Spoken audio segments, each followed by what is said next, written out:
சிவாய் நம்ம வணக்கம். நான் உங்கள் ஜோதிடர் கருப்பசாமி கேஜிஎஃப். ரெட்ரோ ஆன்மீக சேனலை பார்த்துருக்கிற அனைவருக்கும் வணக்கம். 12 ராசிக்காரர்களுக்கும் ஏன் கடன் ஆகுது, எதுக்காக கடன் வாங்குறீங்க, இந்த கடனை கெட்டி முடிக்காமல் பல இன்னல் துன்பத்தை எதுக்காக அடையிறீங்க, இந்த கடனை அடைக்கிறதுக்கு என்ன வழிமுறைகள், என்ன பக்குவங்களை பண்ணால் இந்த வாங்கின கடனை திருப்பி அடைக்கிறதுக்கு உண்டான ஒரு சக்தி கிடைக்கும். இப்படி இந்த கடன் எதுக்காக வருதுன்னு கேட்கறதுக்கு உண்டான அமைப்பை மட்டும் தெரிஞ்சுட்டு இருந்தா நம்ம அந்த கடத்தை வாங்காமல் அதுக்கு உண்டான வழிமுறைகளோட கடனாளி இல்லாமல், விரலுக்கேற்ற வீக்கம் கடனாளி இல்லாமல் யாருமே இருக்க முடியாது. ஆளாகப்பட்ட அம்பானியாக இருந்தாலும் கடன் வாங்க தான் செய்யணும். ஆனால் திருப்பி கொடுக்க எந்த வழியில், எந்த ரூபத்தில் நம்மளுக்கு அந்த கடன் அடையுது, யாருனால எவர்னால எப்படி கடவுள் ரூபத்தில் ஒரு பர்சன்னால கடனை அடையக்கூடிய தன்மை எந்தெந்த ராசிக்காரர்களுக்கு வருது. இப்படி கடனாளியாக மாட்டிக்கிட்டு கஷ்டப்படக்கூடிய ராசிக்காரர்களுக்கு எந்த வழிமுறைகளை, எந்த பக்குவம் பண்ணால் இந்த கடன் அடையும் கேட்கறது தான் இன்னைக்கு உண்டான ஒரு டாபிக். ரிஷபராசி அறம் பொருள் பொருள் சேர்க்கக்கூடிய தன்மைகள் உடைய ஒரு ராசி இந்த ராசி தான். இந்த ராசியை பொறுத்த வரைக்கும் 3 நட்சத்திர பாதங்கள் பலமாகவே இருக்கு. கிருத்திகை, ரோகிணி, மிருகசீரிடம். அப்போ சூரியன், சந்திரன், செவ்வாய். அரசியலில் பிரவேசம் பண்ணணும்னு ஆசைகள் இருக்கும், ஆடம்பரமான ஒரு வாழ்க்கை வாழணும்னு ஒரு ஆசைகள் இருக்கும். ஏன்னா உங்கள் ராசியிலையும் செவ்வாய் பலமாக இருக்கு. ஏசி காற்று கீழே, ஃபேன் காற்று கீழே இருக்கிற இடத்துல இருந்தே சம்பாதிக்கணும்னு ஆசை தான் உங்களுக்கு அதிகமாக இருக்கும். நிறையா இந்த ஸ்டோர்ஸு, கடைங்க, ஜுவல்லரி ஷாப்பு, நிறையா கடைகளில் உட்கார்ந்த இடத்துலேருந்து வேலை பார்க்கணும்னு சொல்கிறாங்க பார்த்தீங்களா. ரிஷபராசி ஒரு கால வாகனத்துக்கு சமம். தான் சம்பாரித்து தான் குடும்பத்துக்கு ஸ்பிளிட் பண்ணி கொடுக்கக்கூடிய தன்மை, இருந்த இடத்துலேருந்தே கைகாட்டி வரக்கூடிய தன்மை உடையவங்க தான் இந்த ராசியில் நிறையவே இருப்பாங்க. ரிஷபராசியை பொறுத்த வரைக்கும் சந்திரனுடைய மனநிலை ரொம்ப பலமாக இருக்கும். யோசனை திறனைகள்லாம் அதிகமாக இருக்கும். உங்களை பொறுத்த வரைக்கும் ரிஷபராசியில் அண்ணன் தம்பி உங்களுக்கு ஆவாது. அண்ணன் தம்பி உங்களுக்கு அகைன்ஸ் ஆகக்கூடிய தன்மைகளும் வரும். ரிஷபராசியை பொறுத்த வரைக்கும் பார்த்தீங்கன்னா ஒரு 35 வயசுக்கு மேலே தான் உங்களுக்கு யோகம். நீங்கள் அது வரைக்கும் பார்த்தீங்கன்னா இந்த 35 வயசு வரைக்கும் பிள்ளைங்களுடைய படிப்புக்கும், குடும்பத்துடைய ஒற்றுமைக்கும், குடும்பத்துக்கு தேவையான பொருள்கள் மூலாதாரங்கள் வாங்கிறதுக்கும் வாங்குகிற சம்பளம் இதுக்கே கரெக்டாக போகும். உங்களுக்கு கூட நல்ல ட்ரெஸ்ஸுகள்லாம் உடுத்த மாட்டீங்க, நல்ல சாப்பாடு சாப்பிட மாட்டீங்க. உங்கள் குடும்பத்துக்குன்னே ஓடக்கூடிய ஒரு தன்மை ரிஷபராசிக்காரங்களுக்கு நிறையாவே இருக்கும். ஆனால் பெரிய ட்ரீமாக இருக்கும். நிறைய சம்பாதிக்கணும், ஆடம்பரமான வீடு வாங்கணும், அழகான காரு வாங்கணும். இந்த மாதிரி ஆசைகளை தான் நீங்கள் முன் உதாரணமாகவே இருப்பீங்க. ரிஷபராசிக்காரங்களை பொறுத்த வரைக்கும் எல்லாமே விலை உயர்ந்தது தாங்க நீங்கள் வாங்குவீங்க. கடன் வாங்கி ஒரு பைக்கு வாங்கினா கூட விலை உயர்ந்த பைக்கு தான் வாங்குவீங்க. ஒரு கார் வாங்கினா கூட விலை உயர்ந்த காரை தான் வாங்குவீங்க. கடனை உடனே வாங்கியாது அந்த காரையும் அந்த லோனையும் அடைக்கணும்னு சொல்லக்கூடிய ஆதங்கங்கள் உங்களுக்கு இருக்கும். அப்போ சனி பரமாத்மாவுடைய எண்ணம் எப்படி இருக்குன்னா உங்களை கடன் வாங்க வைக்கும். அந்த கடன் வாங்க வைக்கிறத எப்படியாவது அடைக்கிறதுக்கு வழி கிடைக்காதான்னு சொல்லி விழி பிதுங்கி இருக்கக்கூடிய நேரங்களும் உங்கள் ஜாதகத்தில் வரும். அதுக்கு தான் சொல்லுவாங்க சனி பகவானுடைய காரகத்தன்மை. அந்த தன்மைக்கு ஏற்ற மாதிரியான ஒரு வழிமுறைகளை நம்ம பக்குவம் பண்ணிக்கிட்டோன்னா உங்கள் கடன் அடைகிறதுக்கு உண்டான சூட்சமங்கள் தெளிவாக நடக்கும். ரிஷபராசியை பொறுத்த வரைக்கும் ஒரு 40 வயசுக்கு மேலே தாங்க யோகம். அந்த 40 வயசுலேருந்து ஒரு 55 வயசு வரைக்கும் கொஞ்சம் நல்லா வாழலாம். ஆனால் சிறு வயசில் இருக்கிறவங்க ஆசைகள்னால உங்கள் கடனை அடைக்கிறதுக்குன்னே நீங்கள் ஓவர் டைம் வேலை பார்க்கணும். ஒரு சாதாரணமாக ஒரு 8 hours டியூட்டியில் வேலை பார்த்தீங்கன்னா உங்கள் தேவைகள் அதிகமாகறனால, உங்கள் கடன் அதிகமாகறனால, குடும்ப சுமைகள் அதிகமாக இருக்கிறனால 8 மணி நேரம் டியூட்டி 10 மணி நேரம் டியூட்டியை வேலை பார்க்கக்கூடிய தன்மை, உங்கள் உடல் ஆரோக்கியம் குன்றக்கூடிய ஒரு நேரமும் ரிஷபராசிக்காரர்களுக்கு உண்டு.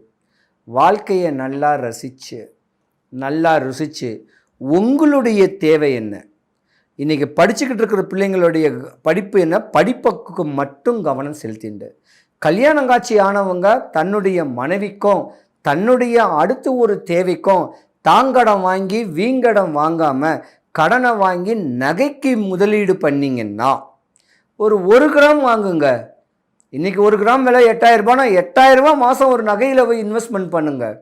இல்லை ஒரு சீட்டு நாட்டுகளை கெட்டுக்கிட்டு வந்தீங்கன்னா உங்களுடைய ஃப்யூச்சர் கடனாளியாக இருக்காமல் கடன் இல்லாமல் வாழ்க்கை வாழக்கூடிய தன்மை உண்டு.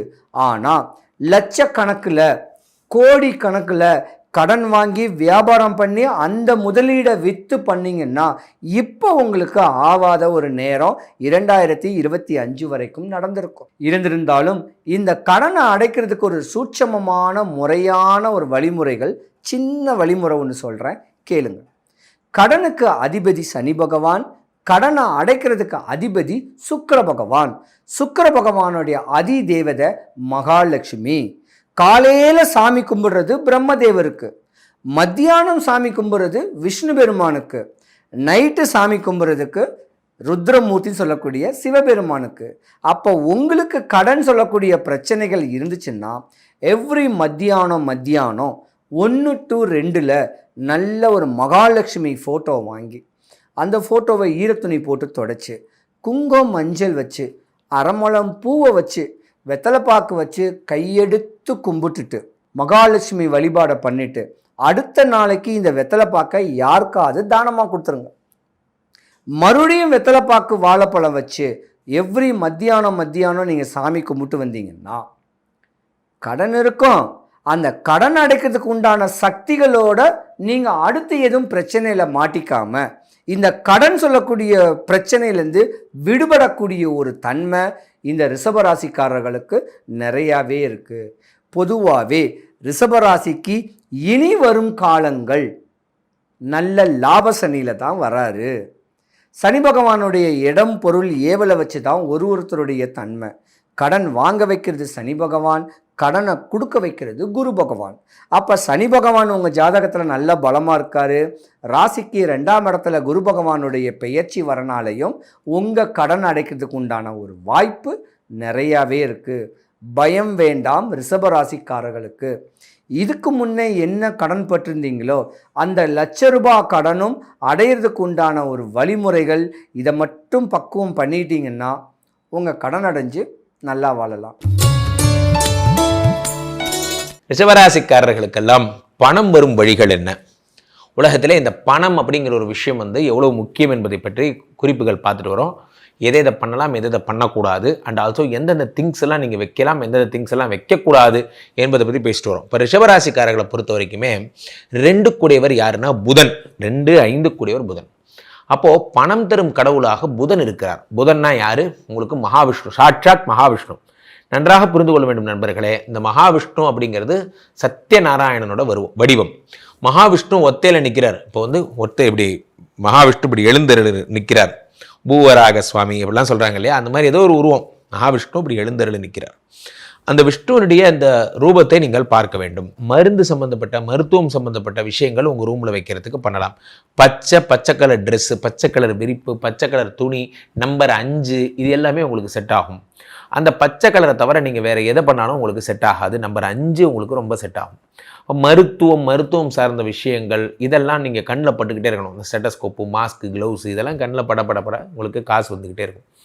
2, 5 கூடியவராக புதன் இருக்கிறார். புதன்னா ஸ்டேஷனரிஸ், புதன்னா பாடப்புத்தகம்.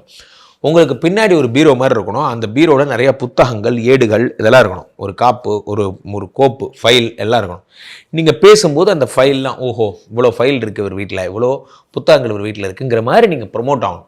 இதெல்லாம் தான் முக்கியம். ஸோ அந்த ஃபைலு, ப்ரமோஷன்ஸ் இதெல்லாமே புதன் தான். புதன் அப்படின்னால என்ன அப்படின்னா, இப்போ ஒரு சேவை செய்த மருத்துவர், சேவை செய்த ஒரு பெரிய பெண்மணி, சேவை செய்த ஒரு மனிதருள் மாணிக்கம் மாதிரிலாம் சொல்கிறாங்கல்ல, அந்த மாதிரி அவங்களெல்லாம் நீங்கள் பார்த்துக்கிட்டே இருக்கணும்.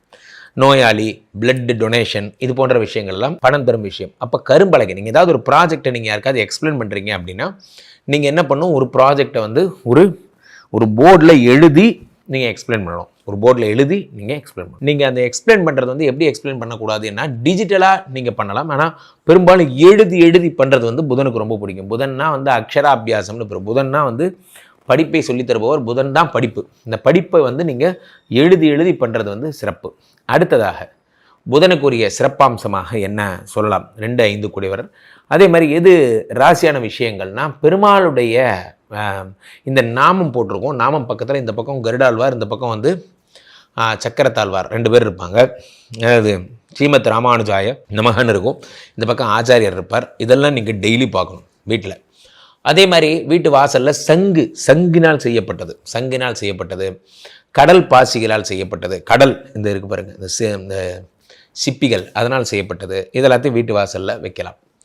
பெரும்பாலும் வந்து உங்களுக்கு பணம் தரக்கூடியவர் புதன் என்பதால் உங்களுக்கு பச்சை கலர் இந்த செடிகள்லாம் இருக்குது பாருங்கள், மணி பிளான்ட்டு, இந்த இந்த ஹேங்கிங்ஸ் இருக்குது பாருங்கள், தொங்குகின்ற செடிகள், அந்த செடிகளில் வளர சின்ன சின்ன பூக்கள், அந்த மாதிரியான செடிகள்லாம் நீங்கள் பார்த்துட்டே இருக்கணும். எவ்வளோக்கு செடிகளை நீங்கள் பார்க்குறீங்களோ அவ்வளோக்கு உங்களுக்கு பணம் வருவதற்கான வழிகள். செடிகளை பார்க்க உங்களுக்கு என்னாகும்? அது மேலே வந்து உங்களுக்கு வந்து பண வரவை அந்த மாதிரி வரும். நிறைய பிளான்ட், நிறைய லீவ்ஸ் வைக்கிற செடியாக இருக்கணும். அதான் மணி பிளான்ட்டுன்னு சொன்னேன், அது பேரே அதனால தான் மணி பிளான்ட்டு. லீவ்ஸ் சின்னதாக அந்த உதிர்ந்து போகக்கூடிய சின்ன சின்ன லீஃப் இருக்கிற செடிகள் வேண்டாம், பெரிய லீஃப் இருக்கிற செடிகள் நீங்கள் வைக்கிறது அது ஒரு அட்ராக்ஷன். அதே மாதிரி நீங்கள் மீன் தொட்டி இங்கே வந்து ரொம்ப சிறப்பு. புதன் மீன் தொட்டி வந்து பண்ணும்போது என்ன ஆகும்னா, புதன்னா குழந்தை, சின்ன குழந்தை. அப்போது நீங்கள் வந்து அந்த குழந்தைக்குரிய ஃபோட்டோஸு இதெல்லாம் நீங்கள் வைக்கிறது சிறப்பு. அடுத்ததாக உங்களுக்கு 7 கூடையவர் செவ்வாய் சம்மந்தப்பட்ட ரியல் எஸ்டேட்டு, முருகப்பெருமான் வேலோடு அப்படி உட்காந்துருக்கார், இப்படி நின்றுட்டுருக்கார். அந்த படத்தை நீங்கள் அடிக்கடி பார்க்கறது, முருகப்பெருமானுடைய படத்தை நீங்கள் பார்க்க உங்களுக்கு பவர் அதிகமாகிட்டே இருக்கும். முருகப்பெருமானுடைய படத்தை நீங்கள் பார்க்கலாம், முருகப்பெருமானுடைய சிலையை நீங்கள் வைக்கலாம். இதெல்லாம் உங்களுடைய தனிச்சிறப்பு இந்த இதுக்கு ரிஷபராசிக்காரர்களுக்கு.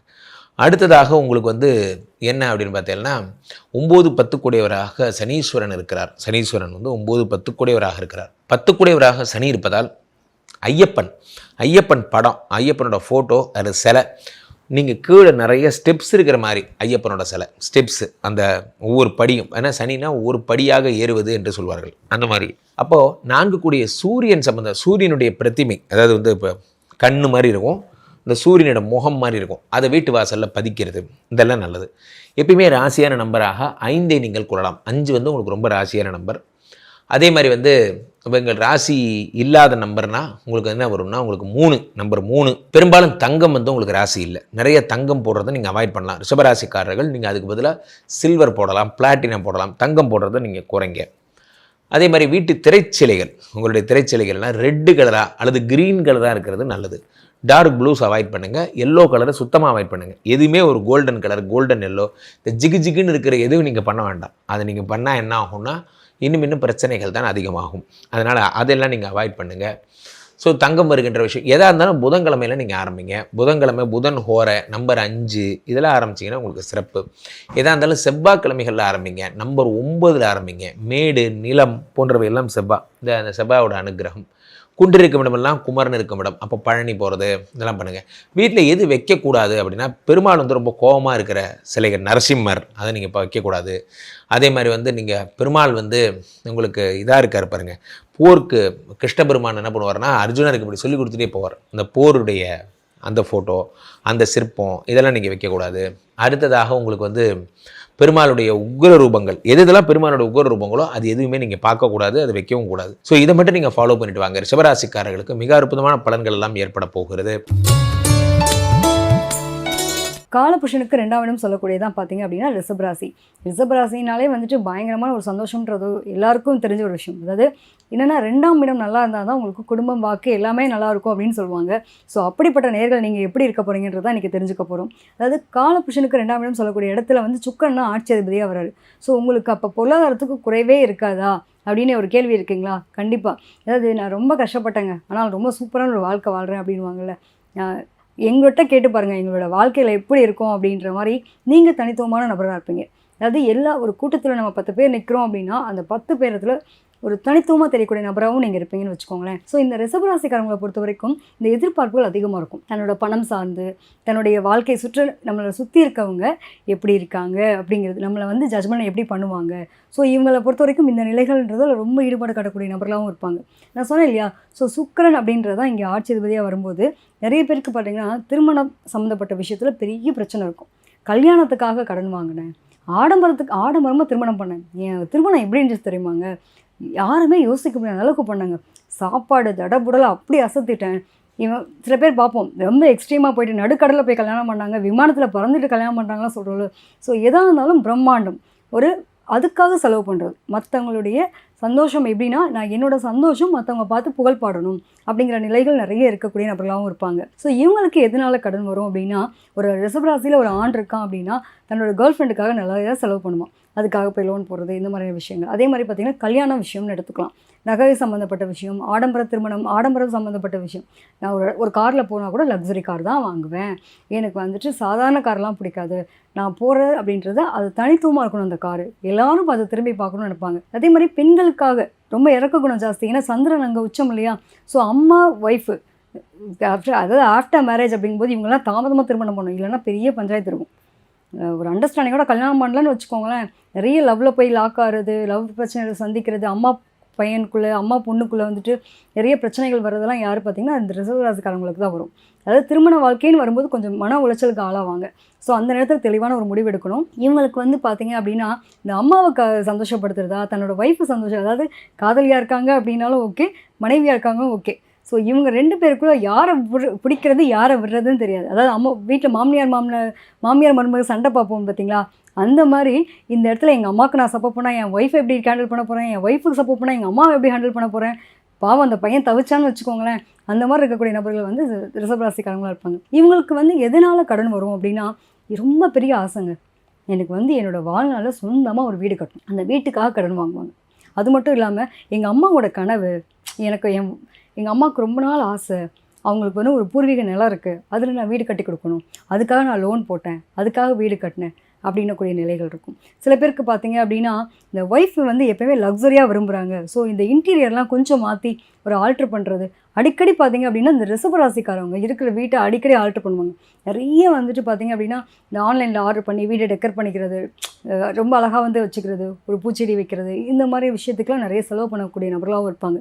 ஏதோ ஒரு வகையில் அந்த இன்டீரியர் இந்த மாதிரி விஷயத்தில் வந்துட்டு வெளியிலேருந்து வர்றீங்களா பார்த்தோன்னே அந்த ஒரு வசீகர தன்மை அவங்க வீட்டில் இருக்கும்.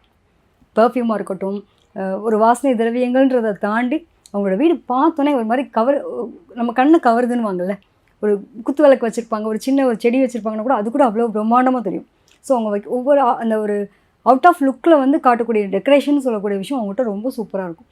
இதெல்லாம் வந்து இவங்களுக்கு ஒரு மிகப்பெரிய ப்ளஸ்ன்னு வச்சுக்கலாம், அதே மாதிரி மைனஸ்னு வச்சுக்கலாம். அதாவது ஆடம்பரம் செலவுன்னு வாங்கல்ல, அந்த மாதிரி வண்டி வாகனம் வாங்கினாலும் சரி.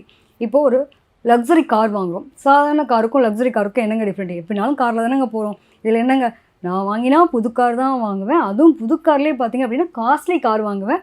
அதில் வந்து பார்த்திங்கன்னா இந்த மாதிரியான விஷயங்கள்லாம் இருக்கணும் அப்படின்னு எதிர்பார்க்கக்கூடிய நபர்கள் யாருன்னு பார்த்திங்கன்னா ரிஷபராசிக்காரங்க இருப்பாங்க.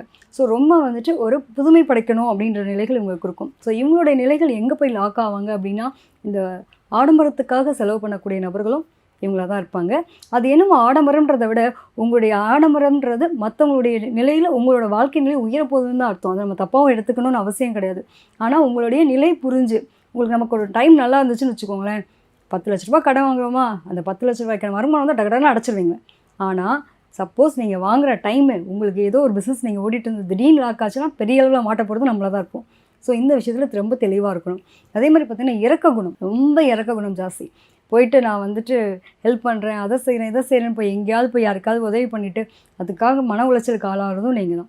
ஸோ பெண்கள் விஷயத்தில் நீங்கள் ரொம்ப கவனமாக இருக்கணும். பெண்களால் வந்துட்டு உங்களுக்கு பிரச்சனைகள் வரக்கூடிய நிலைகள் இருக்கும். ஆண்களாக இருக்கும் பட்சத்தில், பெண்களாக இருக்கும் பட்சத்தில் பெண் தோழிகளால் கொஞ்சம் உங்களுக்கு தொலைவுகள் வரலாம். அது மட்டும் இல்லாமல் பணம் கொடுக்கல் வாங்க, நீங்கள்லாம் வந்து கடன் கொடுத்தீங்கன்னா உங்களுக்கு கடன் திருப்பி வர்றது பெரிய இஷ்யூ இருக்கும். அதனாலேயே ஒரு ஆர்கியூமெண்ட், உறவுகளை பாதகமாக மாறும். அதனால் கடன் வாங்கல் கொடுக்கல நீங்கள் கவனமாக இருக்கணும். உங்களெல்லாம் தேடி கூப்பிட்டு கொடுப்பாங்க, நீங்கள் பாட்டுக்கு வீட்டுக்குள்ளே உட்காந்துட்ருக்கலாம், அவங்கள தேடி கூப்பிட்டு கொடுப்பாங்க. ஏன்னா சுக்கரன் தானே எங்கள் ஆட்சி அதிபதி. அதை எப்படி நான் வீட்டுக்குள்ளே பூட்டிக்கிட்டு இருந்தால் கூட என்னை தேடி வந்து பணம் கொடுக்குறாங்க, நான் என்னை இப்படிங்க வேணாம் நான் அவாய்ட் பண்ணுறது. ஸோ அந்த மாதிரி நிலைகளில் உங்களுக்கு அந்த பணம் பொருளாதாரம் சம்மந்தப்பட்ட விஷயம் உங்களை தேடி தேடி கிடைக்கப்பெறும். ஸோ உங்களுக்கு வந்து பார்த்திங்க அப்படின்னா சுக்கரன் தான் ஆட்சி அதிபதினு சொல்கிறேன். ஸோ சந்திரன் நீங்கள் உச்சமாக கூடியும். அப்போ உங்களுடைய மனம் தெளிவுபடுறோம். மனம் வந்து தெளிவாக இல்லைன்னு வச்சுக்கோங்களேன், பெருசாக போய் எங்கேயாவது லாக் ஆகிட்டு அடி வாங்குறதும் நீங்களாக தான் இருப்பீங்க. ஸோ மனம் வந்து ஒரு நிலையற்ற தன்மையில் இருக்கும். அதை ஒருநிலைப்படுத்துறதுக்கு முயற்சி எடுத்துக்கோங்க. இது நல்லதா கெட்டதான்றதை ஒன்றுக்கும் ஒரு 100,000 முறை வந்துட்டு உங்களோட சிந்தனைகளை எடுத்துக்கிட்டீங்க அப்படின்னா தேவையில்லாத பிரச்சனை நீங்கள் மாட்ட மாட்டீங்க. ஸோ நீங்கள் எந்த கடவுளை வழிபட்டால் உங்களுக்கான நிலைகள் நல்லாயிருக்கும் அப்படின்னு பார்த்தீங்கன்னா, உங்களுக்கு அம்பாள் வழிபாடு ரொம்ப சிறப்புங்க. அதாவது திங்கட்கிழமையில் வரக்கூடிய அம்பாள் வழிபாடு. இப்போது ஒரு சிவன் கோயில் இருக்குதுன்னு வச்சுப்போமே, அங்கே வந்துட்டு ரொம்ப பழமையான ஒரு சிவன் கோயிலில் அம்பாள் இருப்பாங்க. இது தாயார்னு ஒரு சொல்லுவாங்க இல்லையா? ஸோ அந்த மாதிரி தாயாரை வழிபட்டுட்டு வர்றது மிக சிறப்பு. வெள்ளிக்கிழமை தோறும் துர்காவை நீங்கள் வழிபட்டுட்டு வரீங்க அப்படின்னாலும் உங்களுக்கு இருக்கக்கூடிய பிரச்சனைகள் குறையும். கல்யாணம் ஆகலைங்க, ரொம்ப நாளாக கஷ்டப்பட்டுட்டு இருக்கோம், கல்யாண விஷயத்துக்காக பணம் சேர்க்குறோம், பட் சேர்க்க முடியல, இந்த என் கல்யாணமே நான் தாங்க பண்ணுறேன், ரொம்ப கஷ்டப்பட்டுட்ருக்கேன், அந்த மாதிரி ஒரு நிலைகள் இருந்துச்சு அப்படின்னாலும் நீங்கள் துர்காவை வழிபடுங்க. அதாவது ஒரு சிவன் கோயிலில் வந்து பார்த்தீங்க அப்படின்னா, இந்த ராகு காலத்தில் வந்து துர்க்கைக்காக வழிபாடு நடத்துவாங்க. ஸோ அந்த துர்க்கையை நீங்கள் வழிபட்டுட்டு வந்தீங்க அப்படின்னா வித்தின் அ வீக்ஸில் தெரியும் உங்களுக்கு. அந்த ஒரு குறிப்பிட்ட வார கணக்குலேயே நீங்கள் பார்க்கலாம் ராகு காலம். அதாவது காலையில் ஒரு 10 to 12 வரக்கூடிய நிலை, அப்போ தான் ராகு காலம் வரும். ஸோ அந்த ராகு கால நேரத்தில் போய் நீங்கள் வழிபட்டுட்டு வந்து பாருங்கள். டெஃபினட்டாக திருமணமாகாதவங்களுக்கு திருமணமாகும், பணம் சம்மந்தப்பட்ட பிரச்சனை பெருசாக லாக்காக இருக்கும், கடன் பிரச்சனை பெருசு நிறைய இருக்குது அப்படின்னா நீங்களாம் ரெக்கவர் ஆயிடுவீங்க. இது நிஜமாக நடக்கும். நீங்கள் முயற்சி பண்ணி பார்த்து சொல்லுங்கள். ரிஷப ராசி நேயர்களுக்கு வாழ்க்கையில் ஏற்படுகின்ற மாற்றங்கள் எவ்வாறு ஏற்பட போகிறது? உங்களுடைய கடன் சுமையிலிருந்து நீங்கள் மீள்வதற்கான வாய்ப்புகள் எவ்வாறு உள்ளது? என்ன வழிபாடு செஞ்சால் உங்களுடைய கடனை அடைக்க முடியும்? அதே போல் உங்களை ஊக்கப்படுத்துகின்ற கிரகம் எது?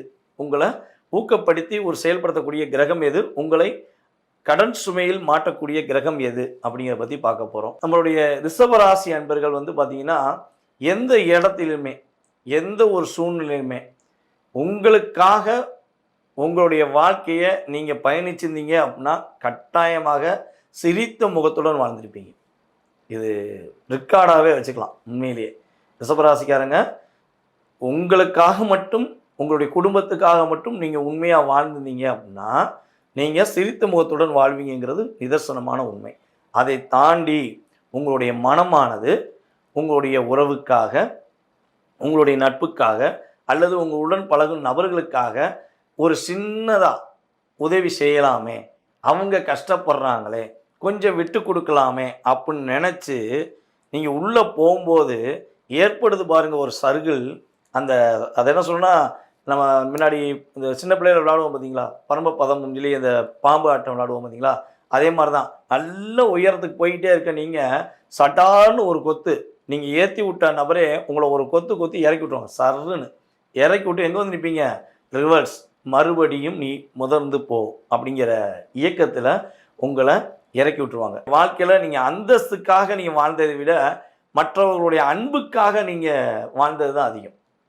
அந்தஸ்தெல்லாம் பார்க்க மாட்டீங்க. என்னையை பொறுத்தளவு என்கிட்ட அன்பு காட்டுறியா, நீ என்ன சொன்னாலும் செய்கிறேன் அப்படிங்கிற மாதிரி இயல்பாகவே இந்த குணாதிசயம் உங்களுக்கு இருக்கும். பிறந்த ஊரை விட்டு வெளியூரில் போய் நீங்கள் இருக்கும்போது தான் ஒரு நல்ல பொசிஷனுக்கு வருவீங்க. வெளியூர், வெளி மாநிலம், வெளிநாடு, இந்த சார்ந்த பகுதியில் தான் நம்மளுடைய ரிஷபராசி அன்பர்கள் அதிகமாக பயணிப்பதற்கான வாய்ப்பு உண்டு. ஸோ அப்படி பிறந்த ஊரில் இருக்கீங்க அப்படின்னா அங்கே ஒரு சில காரணத்துக்காண்டி நீங்கள் உங்களை அட்ஜஸ்ட் பண்ணி தான் வாழ்ந்துக்கிருப்பீங்க அப்படிங்கிறத நம்ம வந்து உறுதியாக சொல்ல முடியும். ஸோ இதில் வந்து நம்மளுடைய ரிஷபராசி பெண்களுடைய குணாதிசயம் அப்படின்னு பார்த்தீங்கன்னா, வீடை ரொம்ப க்ளீனாக சுத்தமாக வச்சுருப்பாங்க. அவங்கள பொறுத்தளவு சுத்தம்ங்கிறது அவங்களுக்கு ரொம்ப ரொம்ப எதிர்பார்ப்பாங்க. இது வந்து நம்ம ரிஷபராசி ஆண்கள் தங்களுடைய அலுவலகம், அதே போல் தங்களுடைய வீடு வந்து சுத்தமாக இருக்குன்னு நினைப்பாங்க. ஆனால் ரிஷபராசி பெண்கள் தன்னுடைய இருக்கிற இடம் ரொம்ப நீட்டாக இருக்கணும், தானும் சுத்தமாக இருக்கணும், தன்னுடன் இருக்கிற பகுதிகளும் ரொம்ப சுத்தமாக இருக்கணும் அப்படிங்கிற இயற்கையான குணாதிசயம் அவங்களுக்கு இருக்கும். சமையல் அறையில் சூப்பராக வச்சுருப்பாங்க. ஸோ நம்ம ரிஷபராசிக்காரங்க மேக்சிமம் அரசாங்க பணியில் வேலை பார்ப்பதற்கான வாய்ப்பு உண்டு.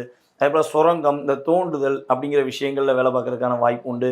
இலக்கியம், அதே போல் கணக்கு அதாவது என்ன சொன்னால் மேக்ஸு, இந்த சம்மந்தப்பட்ட டிபார்ட்மெண்ட்டில் வேலை பார்ப்பதற்கான வாய்ப்புகள் அதிகமாக இருக்குது. கலைத்துறையில் நம்ம ரிஷபராசிக்காரங்க நல்ல ஒரு சிறப்பான நிலைக்கு வருவாங்க. மீடியா ஃபீல்டுக்குள்ளே போகணும்னு நினச்சா ரிஷபராசிக்கு ஒரு அங்கீகாரம் கொடுக்கலாம். அந்த அளவுக்கு மீடியா ஃபீல்டு வந்து நம்ம ரிஷபராசினியர்களுக்கு சிறப்பாக இருக்கும். சரி, ஓகே, இவ்வளோ விஷயங்கள் சொல்லிட்டீங்க. நம்ம ரிஷபராசினியர்களுக்கு தாக்கத்தை கொடுக்கக்கூடிய கிரகம் எது? கடன் சுமைகளை அதிகமாக கொடுக்கக்கூடிய கிரகம் யார் அப்படின்னு சொல்லி பார்த்தீங்கன்னா, உங்களுடைய ராசியின் அதிபதி சுக்கிர பகவானே.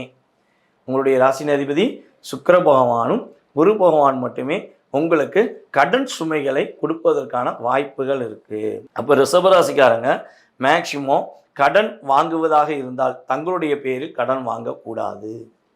ஏன்னா உங்கள் பேரில் நீங்கள் கடன் வாங்கிட்டீங்கன்னா அந்த கடனை அடைக்க வாழ்நாள் முழுவதும் போராடிட்டே இருக்கணும். அதை அடைப்பீங்க, இன்னொரு கடன் வாங்கிடுவீங்க.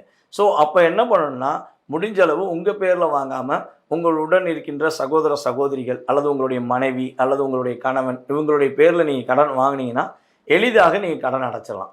ஆனால் அவங்களுடைய கடனுக்காக நீங்கள் போய் கடன் வாங்கி சுமையை சுமந்துட்டீங்கன்னா சுமையாகவே இருக்கும். அதை இறக்கி வைப்பதற்கான வாய்ப்பு ரொம்ப குறைவாக இருக்கும் என்பது நிதர்சனமான உண்மை.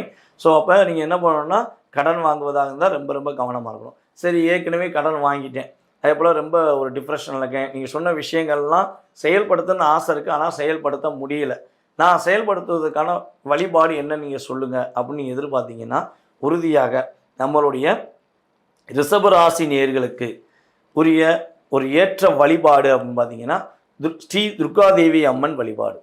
ரிஷபராசி நேயர்கள் ஸ்ரீ துர்காதேவி அம்மனை வழிபாடு செய்வது மூலம் வெள்ளிக்கிழமை ஸ்ரீ துர்காதேவி அம்மனை நீங்கள் வழிபாடு செய்வது மூலம் உங்களுடைய வாழ்க்கையில் மிகப்பெரிய ஒரு வெற்றிகரமான சூழ்நிலை, கடன் சுமையிலிருந்து மீண்டலாம், உடல் ஆரோக்கியம் சம்மந்தப்பட்ட பிரச்சனையிலிருந்து மீண்டலாம், அல்லது உங்களுடைய வேலை சம்பந்தப்பட்ட பிரச்சனையிலிருந்து நீங்கள் மீள்வதற்கான ஒரு அற்புதமான வழிபாடாக உறுதியாக கருதப்படும். அதே போல் நம்மளுடைய ரிஷபராசிக்காரங்க என்ன தானம் கொடுக்கலாம் அப்படிங்கிறதையும் தெரிஞ்சுக்கோங்க.